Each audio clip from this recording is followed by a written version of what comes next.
안녕하세요. 공간개발 청년입니다. 네, 오늘은 25년도 스터디 카페의 전망에 대해서 한번 말씀을 나눠보고, 또 연초에는 양도양수에 대한 문의가 많이 오십니다. 아무래도 부업에 대한 관심이 많이 가는 시점이고, 새로운 걸 어떤 걸 해볼까라고 생각을 하셔서 유튜브도 많이 서치해보시고 그러시기 때문에 양도양수 좀 저렴하게 인수를 해서 내가 스터디 카페 해볼까?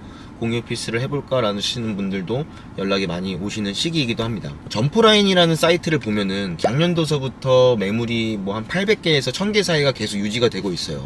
근데 이 매물이 고여있는 매물들은 아닙니다.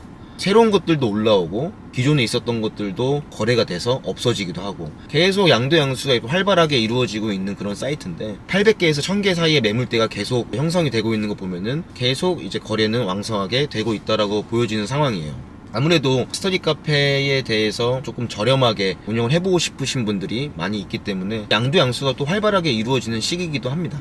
권리금이 이제 너무 천차만별이다 보니까 금액대별로 제가 설명을 조금 드리려고 해요. 70평을 기준으로 하겠습니다. 무권리서부터 3천만원, 4천만원에서 7천만원, 8천만원 이상에 대해서 매물을 3개 타입으로 분류를 해서 설명을 드리겠습니다. 무권리서부터 3천만원까지의 권리금을 형성한 매물은 무척 싸죠. 정말 싼 가격이에요. 근데 이 매물들이 왜 나왔는지를 생각을 해보셔야 됩니다. 매출이 저조해서, 그리고 시설 연식이 너무 많이 돼서 무권리로 나왔을 확률이 높습니다. 아니면 두 개 다 포함돼 갖고 매출도 일어나지 않고 적자가 나고 있는 매장들, 빨리 다른 사람한테 넘기고 싶은 마음에 무권리로 나옵니다. 그리고 나서 뭐 1000만원, 2000만원, 3000만원 모두 다 비슷한 심정이세요. 금액을 감정평가사가 정밀하게 판단을 해주는 게 아니라 3000만원에 올렸다가 2000만원 떨어지고 1000만원 떨어지고 계약기간이 얼마 안 남았고 재계약을 해야 되거나 막 그러면은 철거 비용이라도 부담을 덜으시려고 무권리로 던지십니다. 무권리서부터 3천만원까지의 금액을 가지고 있는 매물대는 운영이 잘 안 되는 매장이라고 생각을 하시는 게 편합니다. 자, 그렇다고 이 3천만원까지의 금액을 형성하고 있는 이 매물이 안 좋냐, 다 필요 없는 매물들인 거냐, 그건 또 아닙니다. 내가 정말 잘 아는 지역에 그런 금액대를 가진 매물이 나왔다, 그럼 눈여겨볼만 하죠. 내가 정말 잘 아는 지역이고 내가 관심 있는 지역이라고 하면은, 내가 신규로 스터디 카페를 오픈했었을 때 저 자리면은 잘 할 수 있을지 입지 분석을 다시 한번 해보는 겁니다. 기존에 운영을 하고 있지만 신규로 창업을 한다고 생각을 하고 입지 분석을 새로 하신 다음에 주변 스터디 카페들도 한번 다녀보시고, 학생들 유동인구도 시간대별로 한번 가서 파악을 해보시고, 매장 점주는 어떤 부분이 미비했는지, 운영에 대해서는 어떤 걸 놓치고 있는지, 나는 어떤 걸 잘할 수 있는지, 거기에 있어서 확신이 생긴다고 하면은 운영을 하셔도 됩니다. 그렇게 해서 잘 되는 것도 전 많이 봤어요. 그리고 전문가들 같은 경우들도 뭐 리뉴얼을 3, 4천만원 정도 들여서 구조를 바꾼다든지, 낡은 의자가 있다면 그걸 교체한다든지, 조명을 바꾼다든지, 상호를 바꾼다든지 해서 리뉴얼 오픈을 새로 하시는 분들도 많이 있으세요. 그렇게 해서 또 운영이 또 잘 되는 경우도 많이 있습니다. 일반인 같은 경우는 양도양수를 이제 저렴한 금액에 하려고 매도자분을 만나면은 매출 자료를 잘 보여주지 않으세요. 그 마음도 이해를 합니다. 내가 이렇게 싼 권리금으로 매물 내놨는데 내가 매출 자료까지 보여줘야 되냐? 부가세 표준과세 증명원을 내가 왜 보여줘야 되냐? 됐다, 난 다른 사람한테 팔겠다, 이렇게 말씀하시는 분들이 많이 있으세요. 근데 그것도 틀린 말은 아니에요. 꼭 보여줄 이유는 없죠. 그래도 조금 매수자분께서는 좀 불안하고 좀 리스크를 최소화시키기 위해서 매출 자료를 보고 싶은 게 심리입니다. 누구나 다 똑같아요, 그거는. 그렇지만 입지 분석에 조금 더 확신을 가지시고 매출 자료를 있다고 하더라도 무시하고 접근을 하시는 게 승률이 훨씬 더 높으세요. 내가 정말 자신 있는지, 내가 이 매도자보다 뭘 더 잘할 수 있는지, 그거에 대해서 내가 확신이 있으면은 그 매물을 인수하셔서 운영을 하셔도 됩니다. 매출 자료에 의존하지 마세요. 최근에 있었던 일을 하나 말씀드릴게요. 12월 달에 이제 매수를 해가지고 저한테 연락이 오셨습니다. 키오스크 자료가 쭉 넘어왔어요. 1월 달서부터 12월 달까지 매출을 쭉 보는데, 1월 달서부터 10월 달까지 매출은 평균 400 정도 나왔는데, 12월 달에 양도양수를 진행을 했기 때문에 그 바로 전달인 11월 달에 매출이 1000만원이 넘어가요. 이게 왜 그럴까요? 혹시라도 매출 자료를 보여달라고 하고 권리금을 조금이라도 더 받고 싶은 마음에 연별 매출로 매도 전에 키오스크 결제를 이제 막 끊어 놓으시는 거죠. 매출 자료를 쭉 만들고 이렇게 말씀을 하세요. 우리 연별 매출이 얼마가 나왔는데 나누기 12 해봐라, 그게 평균 매출이지 않냐, 이렇게 말씀을 하세요. 근데 결국 월별 매출로 쭉 세부 명세서를 보면은 다른 달은 다 뭐 3, 400씩 나왔는데 마지막 팔기 직전의 달이 1000만원 갑자기 11월달에 엄청 비수기거든요. 그때 1000만원이 이제 나오는 거죠. 그거는 말이 안 돼요. 일부러 매출 자료를 펌핑 시켜 놓은 겁니다. 그래서 그런 게 있기 때문에 매출 자료에 신빙성이 없어요. 그래서 새로운 입지 분석을 하고 들어가시는 게 맞고, 무권리에서부터 3천만 원까지의 매물은 정리해서 말씀드리자면 매출 자료를 보여주는 거에 호의적이지 않다. 시설 손볼 것들이 많이 있을 것이다. 입지 분석을 통해서 나의 확신이 들지 않으면은 매수를 하지 않는 게 맞다라고 저는 생각을 합니다. 4천만 원에서 7천만 원 사이, 이제 권리금 조금 올라왔죠. 여기서 이제 일단 또 걸러야 될 것들이 던져보기 식으로 높이 쳐가지고 권리금을 올려놓으신 것들도 있어요. 그런 것들은 이제 조금 보다 보면은 조금 급해지시는 마음이 보입니다. 뭐 25년도 1월 달에 뭐 권리금 7천만 원에 올려놨는데 그 다음 달에 4천, 그 다음 달에 3천 이렇게 떨어지는 경우도 있어요. 매물 올라오면은 바로 사시지 마시고 그 추이를 쭉 한번 보세요. 그 기간 동안에 한번 매장도 가서 임장도 다니시고 그 매물을 사도 될지, 내가 또 이제 잘 할 수 있을지, 이런 판단을 할 수 있는 기간이 충분히 있기 때문에 그 기간 동안 금액이 떨어지는지 안 떨어지는지, 직접 연락을 해보고 조율이 되는지, 이런 것들도 파악을 해보셔야 돼요. 4천만 원에서 7천만 원 정도 금액대를 가진 매물을 인수하더라도 시설적인 리스크는 조금 있습니다.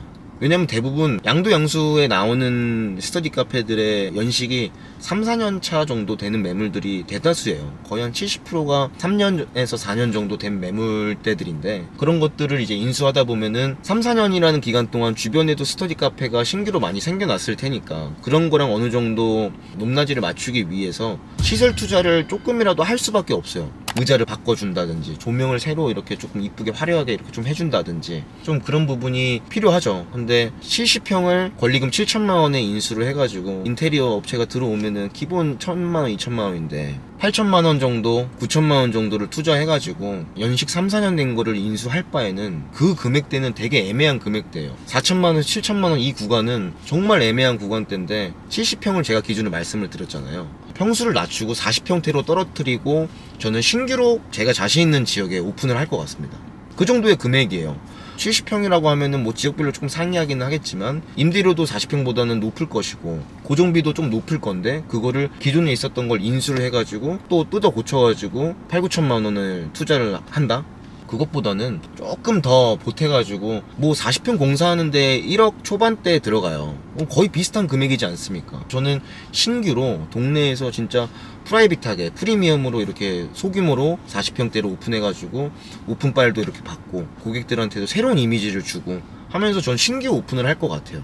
그래서 이 금액대는 무권리보다도 저는 피하고 싶은 금액대 라고 저는 생각을 하고, 4천에서 7천만 원 사이의 매물들은 참 애매한 금액대다 라고 생각을 하시고 잘 판단을 하시는 게 좋을 것 같고요. 그 다음에 이제 8천만 원 이상, 1억 이상, 2억 이상, 이 매물들은 여유 자금이 조금 있으신 분들이 부가 수익으로 내가 조금 나 신경 쓰기 싫고 이미 운영이 잘 되고 있는 매장을 난 인수하고 싶어, 비싸더라도, 그런 분들은 인수하셔도 됩니다. 근데 이 정도 매물 금액을 받으려고 하시는 분들은 매도자분들께서 엄청 호의적이십니다. 최근에 해화에 있는 스터디 카페를 꼭 팔아드리고 싶었지만 제가 뭐 중개 자격증이 있고 막 그런 건 아니기 때문에 주변에라도 이렇게 물어보고 했는데 뭐 금액이 1억 가까이 되는 금액이어서 아무래도 선뜻 움직이시는 분들이 많이 없었습니다. 근데 이분은 PPT 자료를 만들었어요. 뭐 사진이라든지 금액이라든지 인테리어 견적서, 첫 번째 년도에 매출이 얼마였는지, 운영 동안의 평균 매출이 얼마인지, 뭐가 얼마인지 정말 구체적인 자료를 다 가지고 오셨습니다. 한번 생각을 한번 해보십시오. 저희가 만약에 운영이 정말 잘 돼가지고 운영 한 3, 4년 하다가 권리금 1억 정도를 받고 판매를 하고 싶어요. 그러면은 야 3, 4년이 됐는데 1억이나 받아? 이렇게 생각할 수 있기 때문에 여기 매장은 매출이 지금도 이렇게 잘 나오고, 저희 세금 신고 이만큼 했어요. 인테리어 금액은 이만큼 들어갔어요. 우리 관리 이렇게 잘 해놨어요. 오히려 더 호의적으로 말해주고 싶지 않을까요? 왜냐? 나는 이 매물을 이 금액대에 팔기 위해서 매도자지만 이 사람한테 영업을 해야 되잖아요. 이 금액을 받아야 합당하다라는 걸 알려줘야 되기 때문에 매출 자료를 숨기거나 호의적이지 않거나 그러지 않습니다. 이 정도 금액대가 형성된 것들은 뭐 기본 매출이 평균 1,000만 원 이상 나와야 돼요. 적어도 뭐 800만 원? 800만 원 정도 나오는데 뭐 시설이 너무 좋아가지고 한 1억 정도 부르신 분들도 계시고, 매출 자체가 1,000만 원 이상 넘어간다고 하면은 기본 권리금이 1억입니다. 고정비가 거기서 한 25%에 30% 정도 차지하고 6, 70%가 인컴이다 라고 하면은 괜찮은 투자죠. 너무 괜찮은 투자예요. 1억 투자해갖고 500만 원 정도 1억만 된다고 하더라도 저는 정말 너무 좋을 것 같아요. 1억 정도의 권리금을 받고 싶으신 매도자분들께서는 매출 자료도 잘 보여주고 엄청 호의적이시다 라고 생각을 하시면 될 것 같아요. 결론을 한번 낼게요. 무권리에서부터 3천만원 정말 자신 있으면 들어가라. 들어가서 또 잘 되는 경우도 많이 있다. 4천만원에서 7천만원 사이의 가격대를 가진 매물들은 정말 애매하다. 조금 시설 투자를 하면은 1억이 또 가까운 금액이 돼버리고, 그렇기 때문에 리스크가 조금 많이 있다 라는 말씀을 드리고 싶고, 8천만원 이상이 되는 매물들은 매도자분들께서 엄청 호의적이시고 투명하게 다 공개를 해주시고 판매를 하고 싶어라 하신다. 이 정도로 말씀을 드릴 수 있을 것 같고, 이렇게 해가지고 양도양수가 이제 이루어지고, 제가 봤었을 때는 25년도가 스터디 카페나 무인 사업, 전반적으로 무인 사업 자체들이 초반에 이제 4, 5년 전에 나왔었을 때 엄청 우후죽순 많이 생겨났잖아요. 또 뭐 지역별로 다 산발적으로 이렇게 막 동시에 막 생기고, 무인 애견용품점, 무인 세탁방, 스터디 카페, 공유 오피스, 뭐 무인으로 할 수 있는 모든 것들이 너무 빠르게 많이 생겨났었지만, 그 중에서도 다 운영을 잘 하시는 건 아니에요. 그렇기 때문에 매물이 이렇게 나오는 겁니다. 그래서 25년도, 26년도 올해나 내년에는 좀 매물이 좀 많이 정리가 되지 않을까 라는 생각이 들어요. 그래서 저는 지금이 좀 기회라고 좀 생각을 합니다.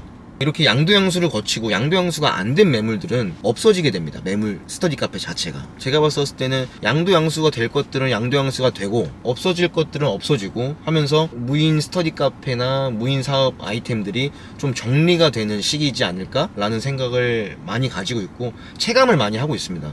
스터디 카페나 무인 사업에 대해서 이제 통화를 많이 받다 보니까 인간 지표라고 하죠. 좀 뭔가 이제 고민을 하시는 게 대부분 좀 비슷하고, 스터디 카페 운영하시는 분들의 고민들도 비슷하고, 사시려고 하시는 분들의 고민들도 비슷하고 하는 걸 봤었을 때 정리가 되는 해가 되지 않을까라는 생각이 듭니다.